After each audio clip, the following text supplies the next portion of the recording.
ఆ అమ్మాయి ఆఫీస్లో కొలికై ఉంటుంది విద్య. అన్నిటికీ ఇలా భూతద్దంలో చూడకూడదు. లేదు వంశీ, వాళ్ళిద్దరికీ ఎప్పటినుంచో పరిచయం ఉందని వాళ్ల మాటల్లో కూడా తెలిసింది నాకు అని తను విన్న మాటలన్నీ పూసగుచ్చినట్టు వంశీకి చెప్పింది వింధ్య. మొత్తం విన్న వంశీకి నోట మాట రాలేదు. పైగా తన అన్నయ్య శ్రీరాముడు లాంటివాడని ఎంతగానో అభిమానించేవాడు వంశీ. అలాంటిది ఇలా అక్రమ సంబంధాలు పెట్టుకుంటున్నాడని తెలిసి నివ్వెరపోయాడు. వంశీ, ఇప్పుడు ఏం చేద్దామనుకుంటున్నావు అని వంశీ వంక చూస్తూ అడిగింది వింధ్య. ప్రస్తుతానికి ఏమి చెయ్యొద్దు, కానీ అన్నయ్యతో పర్సనల్గా నేను మాట్లాడతాను. ఇంట్లో ఈ విషయం ఇంకా చెప్పకు. నాకు ఇలానే అనిపించింది. ముందు నువ్వు బావగారితో మాట్లాడు. ఆయన ఏమంటారో అసలు చూద్దాం. సరే, కాని ఇంటికేనా వెళ్తున్నావు, లేదా కిరాణా స్టోర్కి కూడా వెళ్ళాలా? ఇంటికి. మొన్నొకసారి మీ పేరెంట్స్ వచ్చారన్నావు కదా. అమ్మాయి ఎలాగో వాళ్ళని లోపలికి రానివ్వట్లేదు. మనమైనా వెళ్ళి మీట్ అవుదామా? ఈరోజు సార్ గారి బ్రెయిన్ ఏంటి ఇంత షార్ప్గా పనిచేస్తుంది? పెళ్లి తర్వాత ఫస్ట్ టైం భర్త పుట్టింటికి తీసుకెళ్తానంటే ఏ భార్య అయినా వద్దంటుందా పతిగారు?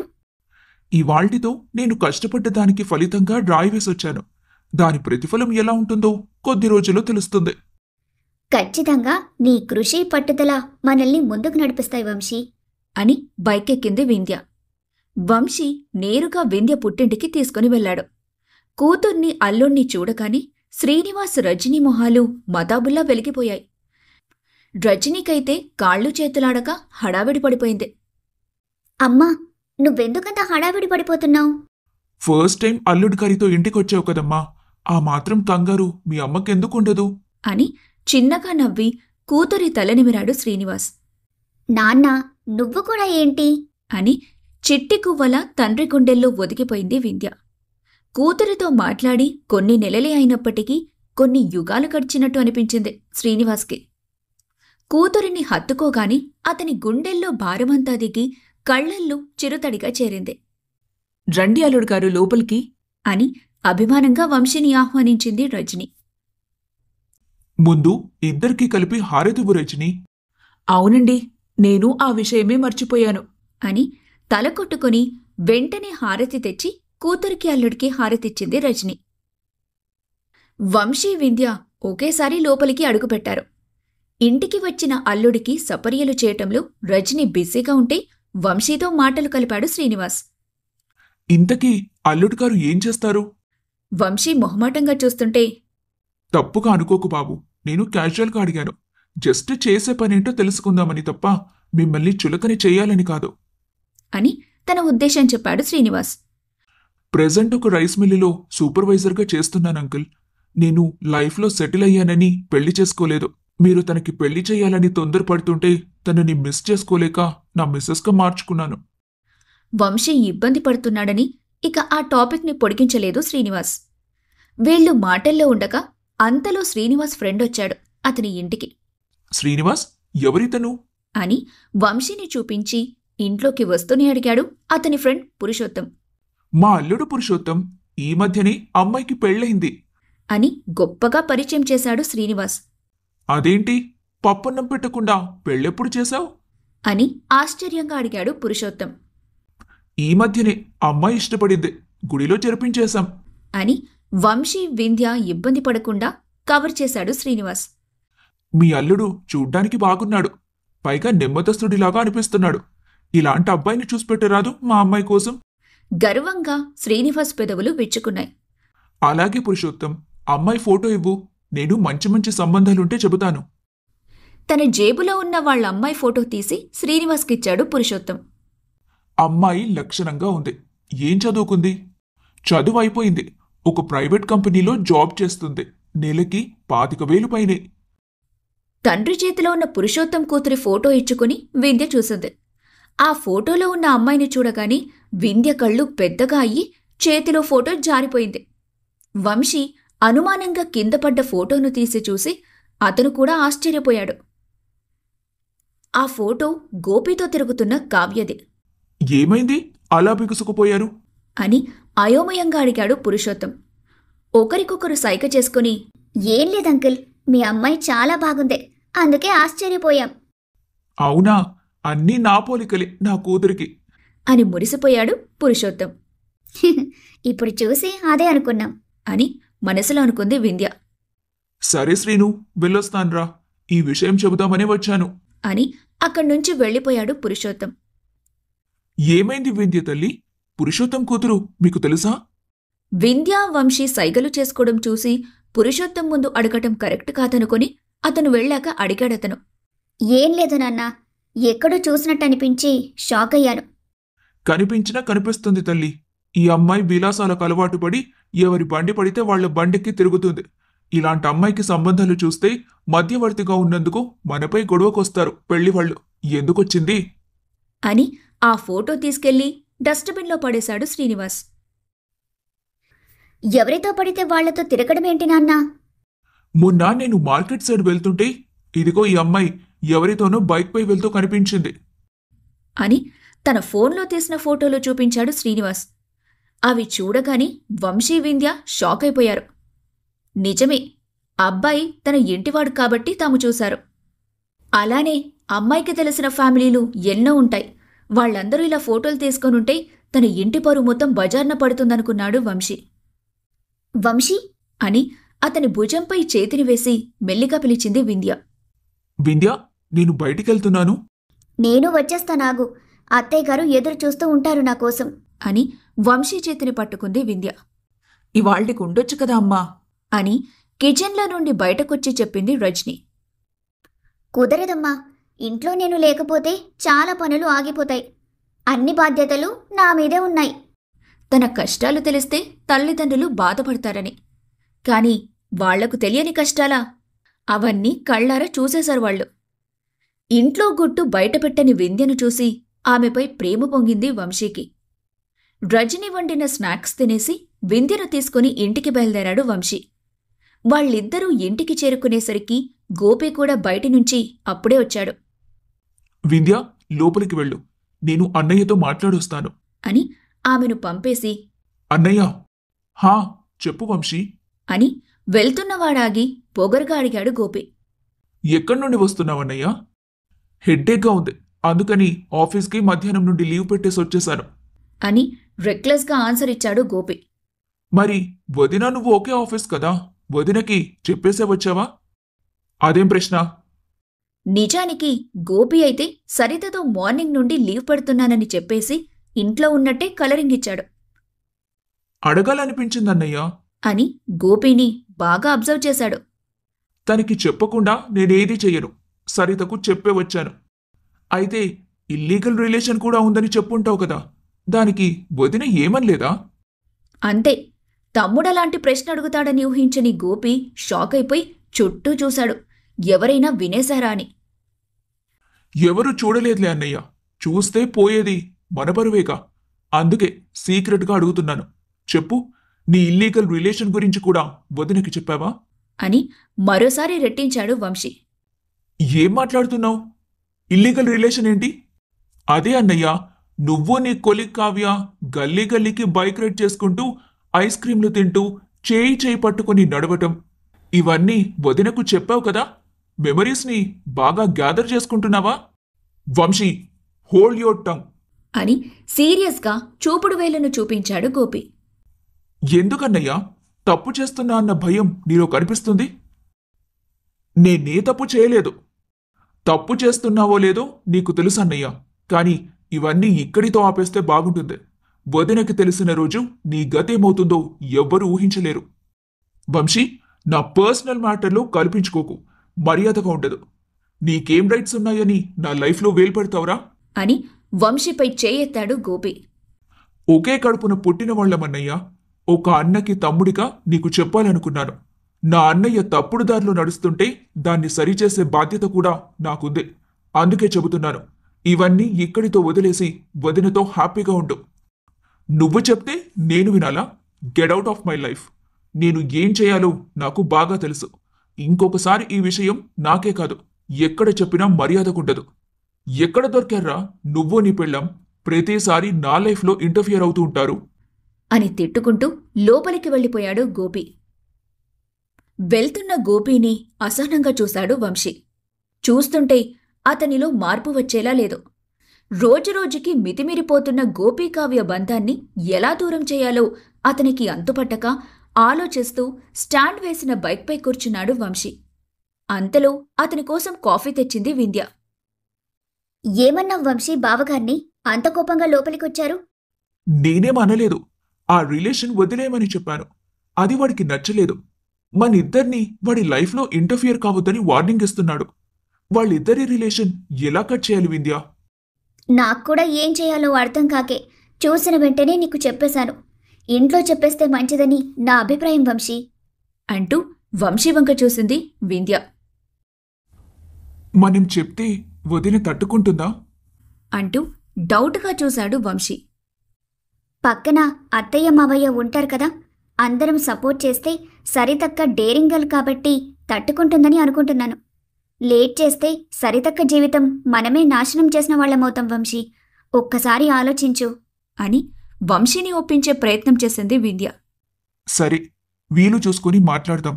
నువ్వు తొందరపడి ముందే చెప్పకు అని వింధ్యతో కలిసి లోపలికి వెళ్లాడు వంశీ.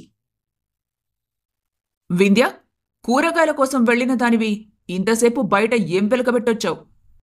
అలా అడగమ్మా. 4 గోడల మధ్య ఉండే ఇంటి కోడల్ని బయటకు పంపేటప్పుడు ఆలోచించి పంపు.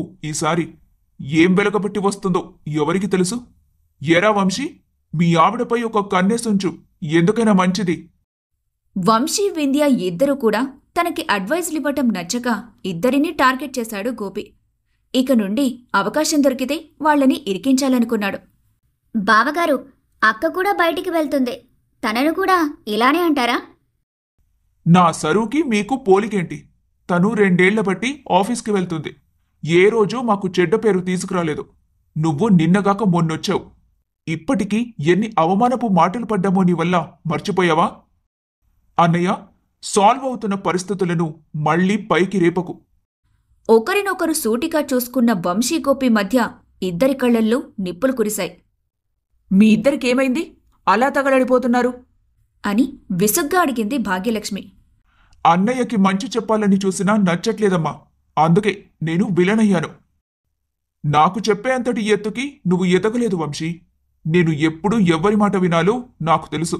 ఫస్ట్ నీ లైఫ్ సంగతి నువ్వు చూసుకో అని కోపంగా చెప్పి విసురుగా తన గదిలోకి వెళ్ళిపోయాడు గోపి. వంశీ, ఇంట్లో అన్నయ్య పెట్టే భిక్ష తింటున్నావు నువ్వు. అన్నయ్యని ఎదిరించేంత స్థాయికొచ్చేశావా? లేదమ్మా, మీపై అన్నయ్యపై ఎప్పుడు నాకు ఆ కృతజ్ఞత భావం ఉంటుంది. కాని అన్నయ్యకి కొన్ని సజెషన్స్ ఇస్తే బాగుంటుందని ఇచ్చాను. కాని అన్నయ్య అపార్థం చేసుకుని నాపై అరుస్తున్నాడంతే. సరేలే, వదిలేయ్ అని రూంలోకి వెళ్ళిపోయాడు వంశీ. రోజులు గడుస్తున్నాయి. ప్రతిరోజు సరితకు ఏదో ఒక అబద్ధం చెప్పి కావ్యను కలవటం మరింతగా ఎక్కువ చేశాడు గోపి. అప్పుడప్పుడు వింధ్య కంట్లో వంశీ కంట్లో పడుతున్నాడు. ఒకసారి నేరుగా గోపిని చూసి దగ్గరికి వెళ్లాడు వంశీ. అన్నయ్య, నీకిక్కడేం పని? నా దగ్గరికెందుకొచ్చావు? ఇక్కడ్నుంచి వెళ్ళిపో. మమ్మల్నంటే ఏదో ఒకలాగా మేనేజ్ చేస్తారు బావగారు, మరి అక్కనెలా మేనేజ్ చేస్తారు? అని వంశీ వెనక నుండి సడన్గా వచ్చిన వింధ్య గోపిని సూటిగా చూసి అడిగింది. ఓ, ఇద్దరు కలిసే ప్లాన్ చేశారా నన్ను ముంచడానికి? అని ఇద్దరినీ కోపంగా చూశాడు గోపి. ముంచడానికని ఎందుకనుకుంటున్నారు బావగారు? మీరు పడ్డ గోతిలోంచి లేపడానికని అనుకోవచ్చు కదా. మీరేం నన్ను లేపాల్సిన పనిలేదు. ఒకవేళ ఎందులోనైనా పడినా నేను లేవగలను. మీ సహాయం నాకేం అవసరం లేదు. కావ్య అంటూ గోపి పక్కనున్న అమ్మాయి వైపు చూసింది వింధ్య. నేను మీకు తెలుసా? మీ నాన్నగారు పెళ్లి సంబంధాలు చూస్తున్నారింట్లో, మీరేమో బయట తిరుగుతున్నారు. ఈ విషయం ఇంట్లో తెలుసా? ఇవన్నీ నీకెందుకు? అని మధ్యలో వచ్చాడు గోపి. నేను కావ్యని అడుగుతున్నాను, మీరు తప్పుకోండి అని కావ్యను పక్కకు లాగి నిలదీసింది వింధ్య. కావ్యకి ఏం చెప్పాలో తెలియక చేతులు నలుపుకుంటూ పంట కింద పెదవిని తెగ నలిపేస్తుంది టెన్షన్తో.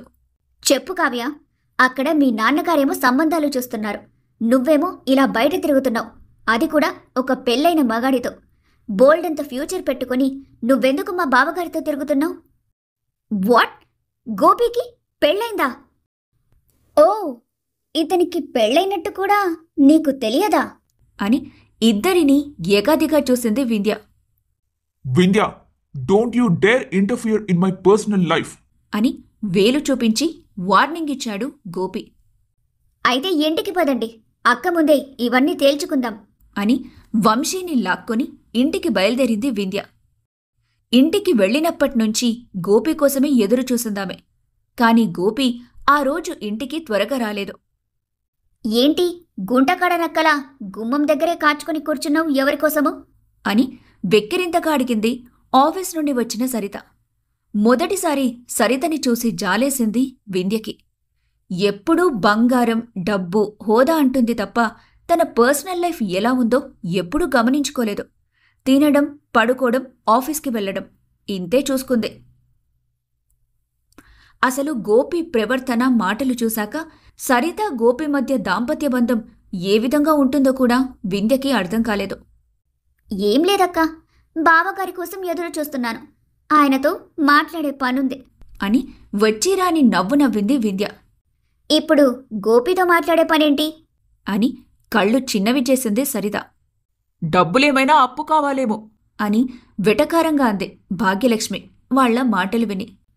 అదేం లేదత్తయ్యా, బావగారితో కొన్ని తేల్చుకోవాల్సిన లెక్కలున్నాయి.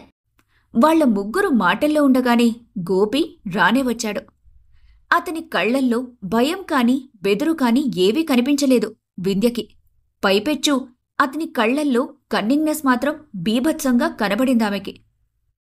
ఇదేంటి, ఇవాళ ఇంట్లో చెప్పేస్తానన్నా సరే ఇంత ధైర్యంగా వస్తున్నారు అని అనుమానంగా అనుకుంది వింధ్య. ఏంటి, ముగ్గురు దారికి అడ్డుగా మీటింగ్ పెట్టారు అని ఏమీ తెలియనట్టు అడిగాడు గోపి. వింధ్య మీతో మాట్లాడాలని అంటుంది గోపి, తనతో తేల్చుకోవాల్సిన లెక్కలున్నాయి అంటుంది. మీకేమైనా తెలుసా? లేదే, నాకు ఎలాంటి లెక్కలు తెలియదే అని చాలా అమాయకంగా అన్నాడు గోపి. గోపి మాటల్లో ఏదో హేళన గమనించింది వింధ్య. గట్టిగా ఊపిరి తీసుకుని వదిలి ఒకసారి వంశీవంక చూసింది. అతను కూడా పరిస్థితులు చేయి దాటిపోయేలా ఉన్నాయని చెప్పమన్నట్టుగా సైగ చేశాడు. అక్క, అత్తయ్య, బావగారి గురించి నాకు తెలిసిన ఒక విషయం చెప్పాలనుకుంటున్నాను అని భాగ్యలక్ష్మి సరితలను మార్చి మార్చి చూసింది వింధ్య. ఏంటది అన్నట్టుగా వింధ్యను చూశారు వాళ్ళిద్దరూ. బావగారు వేరొక అమ్మాయితో ఎఫైర్ పెట్టుకున్నారు అని కుండ బద్దలు కొట్టినట్టు చెప్పింది వింధ్య. ఏం మాట్లాడుతున్నావు నా భర్త గురించి అని వెంటనే వింధ్య చెంప పగలగొట్టింది సరిత. సరిత రియాక్షన్ చూసి వంశీ కూడా షాక్ అయిపోయాడు. అక్కా అంటూ చెంపమీద చేతులు పెట్టుకుని ఆశ్చర్యంగా చూసింది వింధ్య. ఇంకోసారి అక్క తొక్క అంటే తోలు తీస్తాను. నా భర్త గురించి ఇలా అబద్ధాలు చెప్పడానికి నీకు ఎంత ధైర్యమే అని వింధ్య జుట్టు పట్టుకుంది సరిత. నోటి మాటకి ఖర్చముంది సరిత, ఎన్నైనా అంటుంది. దీని మాటలు మనం నమ్మి నా కొడుకుని అనుమానిస్తే కళ్ళు పోతాయి అని వింధ్యను కళ్ళురిమి చూసి సరితని వెనకేసుకొచ్చింది భాగ్యలక్ష్మి. కనీసం అమ్మాయి ఎవరు ఏంటి అని కూడా అడగవా అక్క అని బాధగా అంది వింధ్య. తను వంశీ కలిసి తన జీవితం ఎక్కడ పాడవుతుందో అని భయపడితే సరిత మాత్రం గుడ్డిగా భర్తను నమ్ముతుందని లోలోనే బాధపడింది వింధ్య. భాగ్యలక్ష్మి సరిత చూడకుండా వంకరగా నవ్వాడు గోపి. ఆ నవ్వు వంశీ వింధ్యల చూపు దాటిపోలేదు. అలా అడిగితే నా భర్తను అనుమానించినట్టే అవుతుంది. నా భర్త శ్రీరామచంద్రుడితో సమానం. నువ్వెవరివే నిన్న కాక మొన్నొచ్చి నా భర్తపై నిందలు వేస్తున్నావు అని వింధ్యపై మరోసారి చెయ్యెత్తింది సరిత. ఈసారి స్పృహలోనే ఉన్న వంశీ సరిత చేతిని అడ్డుకున్నాడు.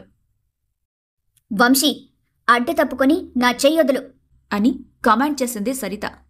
వదినా, వింధ్య చెప్పేది ఒకసారి పూర్తిగా విని ఉంటే మీ ఫ్యూచర్ బాగుండేది. లేదంటే నీ చేతులారా నువ్వే నీ జీవితాన్ని నాశనం చేసుకున్న దానివవుతావు. ఏం చెప్తారు? గోపి ఇంకో అమ్మాయితో తిరుగుతున్నాడు, తనతో కొన్ని రోజుల నుండి ఇల్లీగల్ రిలేషన్ మెయింటైన్ చేస్తున్నాడు అని చెప్తారా అని ఎదురు ప్రశ్నించింది సరిత. అవునమ్మా, అంతకంటే వీళ్ళు ఏం చేయగలరు? ఇలాంటి ముష్టి పనులు తప్ప. ఇవాళ మావి ముష్టి పనులనుకుంటే తర్వాత మీరే ముంచెత్తిపోతారత్తయ్య. నా దగ్గర సాక్ష్యం కూడా ఉంది. బావగారు వేరొక అమ్మాయితో ఉన్నట్టు. అప్పుడు కూడా నమ్మరా? ఎవరు?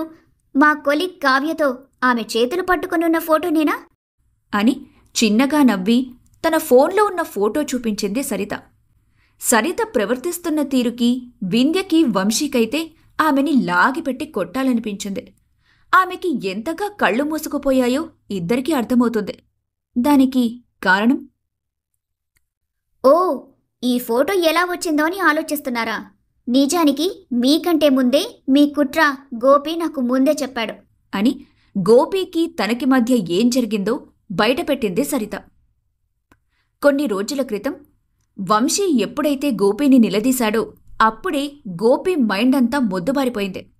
తమ్ముడినైతే ఎదురించేశాడు కాని ఈ విషయం సరిత వరకు వెళ్తే ఎంత రచ్చవుతుందో అతనికి కూడా తెలుసు. అందుకే ముందుగా ఆలోచించి భాగ్యలక్ష్మి సరితలను తనకి అనుకూలంగా ఇన్ఫ్లుయెన్స్ చేశాడు గోపి. వింధ్యావంశీ ఇంట్లో లేని సమయంలో సరిత భాగ్యలక్ష్మిలను కూర్చోపెట్టి కావ్య తను కలిసున్న ఫోటో ఒకటి చూపించాడు. భాగ్యలక్ష్మి సరిత ఇద్దరూ కూడా గోపీపై విరుచుకుపడ్డారు ఒక్క క్షణం. వెంటనే వాళ్లని అడ్డుకొని, ఆగండి, ఇది నేను చేసిన పని కాదు. వంశీ వింధ్య మన కాపురంలో చిచ్చు పెట్టడానికి ఒక స్టూడియో వాళ్లతో టైఅప్ అయి మార్ఫింగ్ ఫోటో క్రియేట్ చేశారు. అసలే వింధ్యావంశీ అంటే చులకన భావమున్న భాగ్యలక్ష్మి సరితలు అది నిజమే అనుకొని నమ్మేశారు. వీళ్ళని ఎంత బాగా చూసినా వీళ్ళు మనల్ని కాటేసే రకాలు. ఇక నుండైనా మీరు జాగ్రత్తగా ఉండండి అత్తయ్య. అమ్మయ్య, ప్రస్తుతానికి గండం నుండి గట్టెక్కేసినట్టే. గోపి, నువ్వేమీ కంగారు పడకు. వాళ్ళు ఎన్నబద్ధాలు చెప్పినా నువ్వేంటో నాకు తెలుసు అని ప్రేమగా భర్త గుండెలపై వాలింది సరిత. మీ జంటకు ఏ దిష్టి తగలకూడదమ్మా అని తన 2 చేతులతో మెటికలు విరిచింది భాగ్యలక్ష్మి. గోపి తమకి చెప్పింది గుర్తు చేసుకున్నారు భాగ్యలక్ష్మి సరితలు. గోపి ముందస్తు జాగ్రత్త చూసి విస్తుపోయారు వింధ్య వంశీలు. అమ్మా, ఇన్నాళ్ళు నా తమ్ముడిని ఒకే ఒక్క కారణంతో ఎలాంటి భేదభావం లేకుండా వాళ్ళిద్దరినీ నా సొంత వాళ్లల్లా చూశాను. ఈరోజు నా కాపురానికి ఎసరు పెట్టడానికి సిద్ధమయ్యారు. రేపు నిన్ను నాన్నను కూడా విడదీసినా ఆశ్చర్యపోవాల్సిన అవసరం లేదు. ఇలాంటి వాళ్లని ఇంట్లో ఉంచుకోవడం మహా ప్రమాదమమ్మా. అందుకే ఇక నుంచి ఈ ఇంట్లో నేనైనా ఉండాలి, వాళ్లైనా ఉండాలి అంటూ కర్కశంగా వింధ్యవంక చూశాడు గోపి. గోపి మాట విని వంశీని బయటకి పంపించనుందా భాగ్యలక్ష్మి? సరిత జీవితం ఏం కానుంది?